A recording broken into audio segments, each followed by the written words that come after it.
हमेशा से ये कोशिश रही है, जामा मस्जिद का मेंबर और महराब हमेशा इस बात का दाई रहा है कि at the end of the day मसाइल जो हैं वो बातचीत से ही हल होंगे। तशद्दुद, जुल्म, बंदूक किसी मसले का हल नहीं है।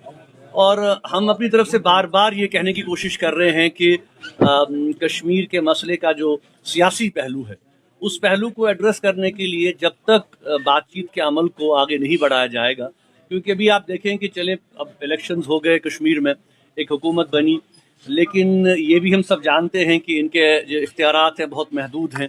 अभी भी यूनियन टेरिटरी का जो स्टैम्प है जम्मू कश्मीर पे वो लगा हुआ है।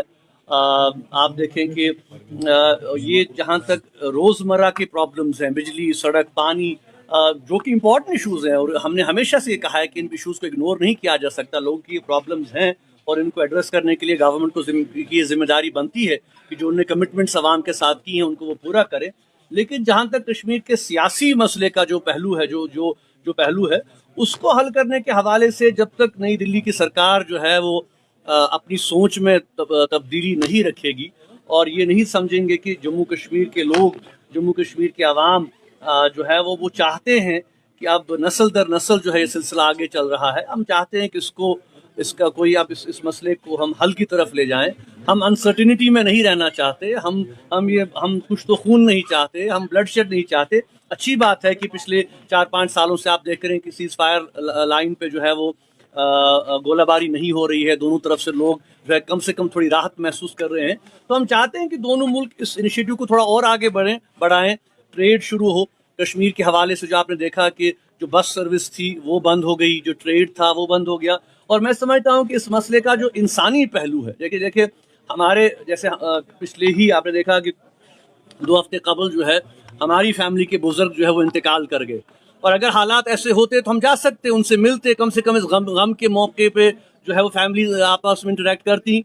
लेकिन आप देख रहे हैं कि सिलसिला फिर से बंद हो गया है। ट्रेड का सिलसिला था 2 तरफ के कश्मीर का, उससे बहुत काम आगे बढ़ा, बहुत सी फैमिलीज़ को उससे फ़ायदा मिल रहा था, एक कनेक्टिविटी बढ़ गई थी।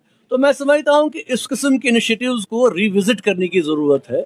अब जाहिर सी बात है कि ये सारे इनिशिएटिव्स यहाँ की हुकूमत के हाथ में नहीं है, ये जो मरकज़ की हुकूमत है उनके हाथ में है। और मैं समझता हूँ कि अगर वो कोई पॉजिटिव इंडिकेशन देंगे, जम्मू कश्मीर की क़यादत तो हमेशा वो उसको आगे बढ़ाएगी। और मुझे पूरा यकीन है कि पाकिस्तान की भी जो क़यादत है वो भी आज इस बात को समझते हैं कि मामलात को जो है वो डायलॉग और गुफ्तगू से ही हल करने की ज़रूरत है। देखिए, हम इसको वेलकम करते हैं और ये बिल्कुल सरासर नाइंसाफ़ी है। न सिर्फ मैं समझता हूँ कि बुलडोज़र, ये जो जस्टिस का जो मामला है कि बिल्कुल मनमानी की बुनियाद पर जो है वो एक कम्युनिटी को टारगेट किया जा रहा है।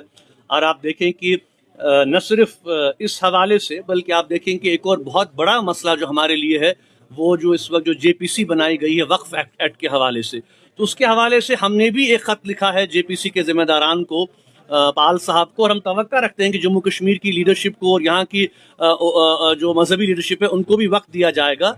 हम इंतज़ार कर रहे हैं कि वो हमें वक्त दें ताकि हम अपनी तहफ़्फ़ुज़ात जो उन तक पहुँचा सकें, क्योंकि हमने बार बार ये कहा है कि ये एक नाकाबिल कबूल अमल है पूरे मुसलमानों के लिए।